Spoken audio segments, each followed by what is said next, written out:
1. The industry conditions of a lot of service providers, going to do a lot of work, and there just isn't enough available skilled technicians. And so I think the industry is being forced to look at other solutions, and one of those is plug and play. Plug and play is kind of a labor light approach.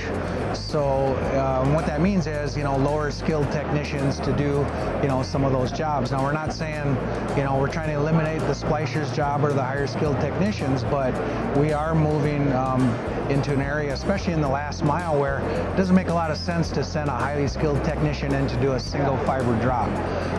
It's kind of like sending in a heart surgeon to put on a Band-Aid. Let's keep those heart surgeons where they belong, or splicers, splicing a lot of fiber at one time, and let's use a lower skilled labor to do that final drop. 2.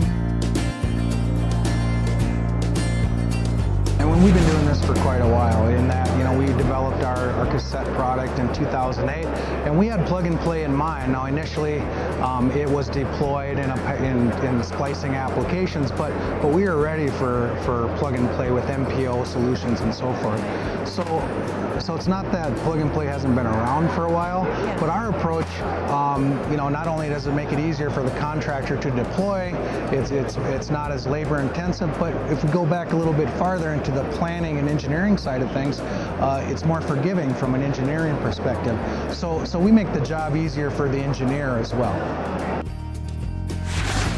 3.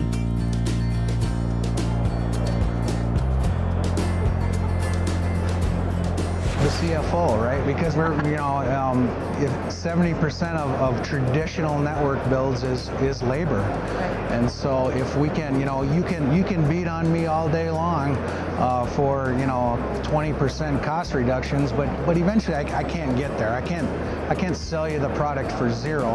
But if we focus on ways that really reduce labor and reduce the amount of high-skilled labor in critical areas of the network, that's what we can do for the CFO.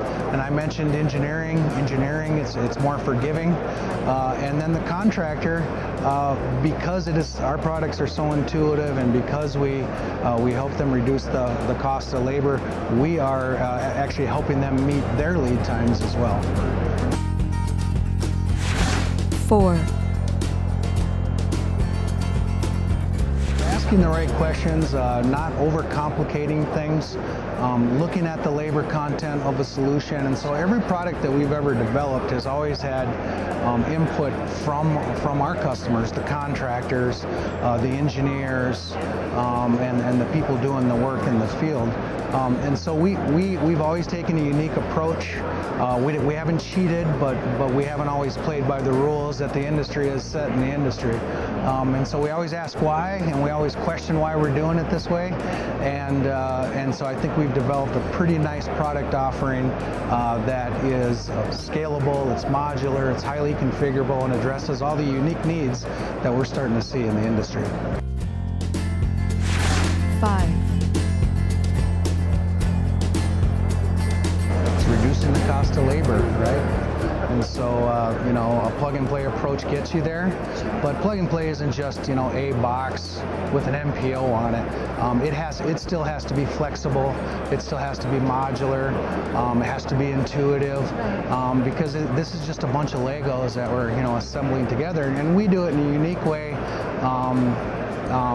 That minimizes, inventory implications, because it is the same footprint, over and over again, and really helps, communities that are just getting into this, that can't afford those high-skilled laborers. We can do a lot of different things. It's kind of what you want. We can give you an all-splice solution, or we can give you a total plug-and-play solution, or something in between. So we're excited.